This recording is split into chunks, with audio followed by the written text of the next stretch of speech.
Namaste. In the previous episode, we covered 51 to 60 slokas. Let us proceed 61 to 70 slokas in this episode.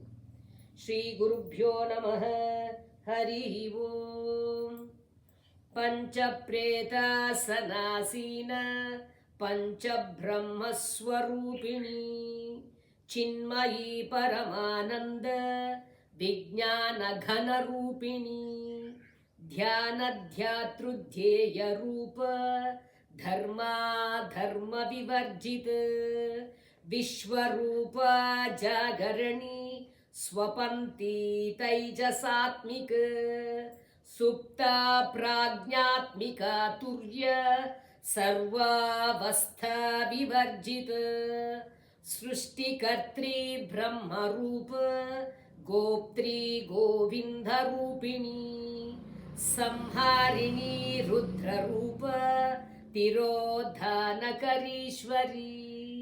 सदा शिवा अनुग्रद पञ्चकृत्यपरायण भानुमण्डलमध्यस्थ भैरवी भगमालिनी पद्मासना भगवती पद्मनाभसहोदरी उन्मेष निमिषोत्पन्न विपन्ना भुवनावलिः सहस्रशीर्षवदन सहस्राक्षी सहस्रपत् आब्रह्मकीटजननी वर्णाश्रमविदायिनी निजाज्ञारूपनिगम